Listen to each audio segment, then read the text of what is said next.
మన రక్షకుడైన యేసుక్రీస్తు నామములో అందరికీ వందనాలండి. ఈరోజు దేవుని మాటలు హోషేయ గ్రంథము 11వ అధ్యాయం 1వ వచనం.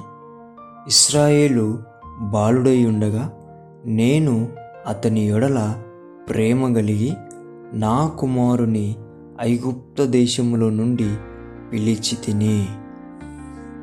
ప్రియమైన దేవుని బిడ్డలారా, దేవుడు మిమ్ములను ప్రేమించి పిలుస్తున్నాడు. ఆయన సేవ చేయుటకు, ఆయన సువార్త చేయుటకు, ఆయన పనిని చేయడానికి.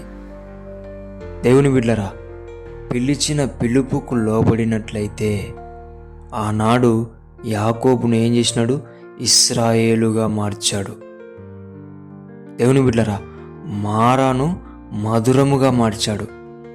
అయితే దేవుని బిడ్డలారా, పిలిచిన పిలుపుకు గనక నీవు గనక విధేయత చూపిస్తే నిన్ను దేవుడు హెచ్చిస్తాడు, నిన్ను దేవుడు గొప్ప చేస్తాడు, మధురముగా నీ జీవితాన్ని మారుస్తాడు.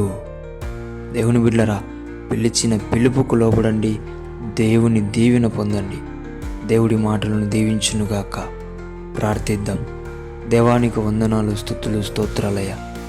ఏ బిడ్డనైతే నీవు ప్రేమించి పిలుస్తున్నావో వారు నీకు విధేయత చూపించి నీ పాదాలు పట్టుకున్నట్టుకు సహాయం జరిగించని ప్రభువా.